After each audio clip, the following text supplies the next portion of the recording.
July 16th, the General Committee of the SMART Union and the Burlington Railroad came up with a tentative agreement which would eliminate all of the conductors from the engines that they've been riding with the engineers for the last 100 years, leaving only one person to do everything that it takes to operate a freight train. Amazingly enough, a few months before this contract came out, there was a extremely bad accident in Quebec, Canada, which had a short line railroad, a non-union railroad, that had one train crew person, and the train lost their brakes and went rolling down a hill that killed 47 people, blew up the center of this little small town. And even after that, they still have the nerve to put forward a contract that would codify that kind of thing nationwide with a lot longer trains with more dangerous materials on them. That's just one example.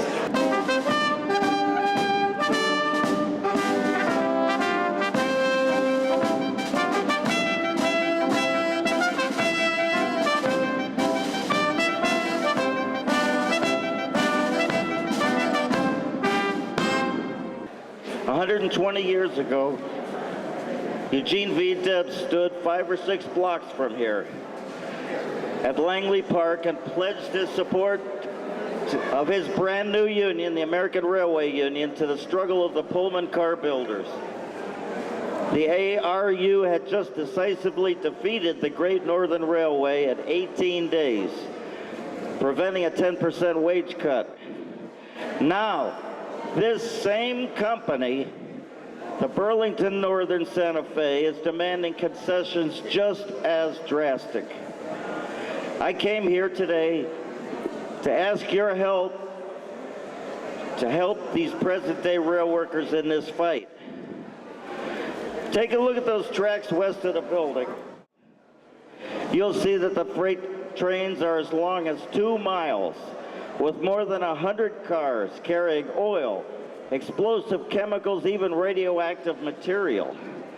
But if the BNSF Railway gets its way, in just 4 months, there won't be 5 crew members like there was 25 years ago, or 4, or 3, or even the present day 2 crew members, engineer and conductor, but only 1 lone employee in the engine. That's right. On July 16th, the BNSF and Warren Buffett, along with the Sheet Metal and Transportation Union General Chairman Committee, behind the backs of the membership, sprang a tentative agreement on them which would eliminate all conductors from the locomotives. More accidents are certain, such as the disaster at Lac Megantic, Quebec, where a train rolled into the center of town, causing explosions which resulted in 47 deaths. I ask you, how safe will you feel? But the workers have not been taken in by the promises of bonuses and job security, or frightened by the defeatist union leadership. They've built a network, including Railroad Workers United, and other groups like Spouses and Families Against One-Man Crews, that have argued for a no vote across the country. From Seattle to Spokane, Kansas City to Lincoln, to Crested, Iowa, at Cicero, right here near Chicago. In informational meetings, they're campaigning right now for a no vote. We remain slaves just as we were when G. Debs was here in Pullman. How can we be anything else when it has been established by both Democrats and Republicans that Congress will pass a law each time to prevent us from using what should be our sacred right to strike? Please don't allow these workers to fight alone. I appeal to you now. Build a coalition of community members, environmentalists who want a safe planet, and the rest of labor to support these modern-day Pullman workers in their fight.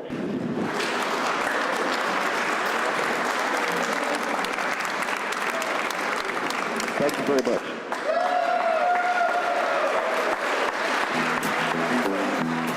I hear the train a-comin', and I hope it has two men. I don't want to see that shit that happened in Lac Megantic again. While I'm stuck down in this hotel, feels like there's nothing that I can do. Well, I think I'll join that good old RWU. Well, if I was a Warren Buffett and that railroad train was mine, I think I'd count my money, let the old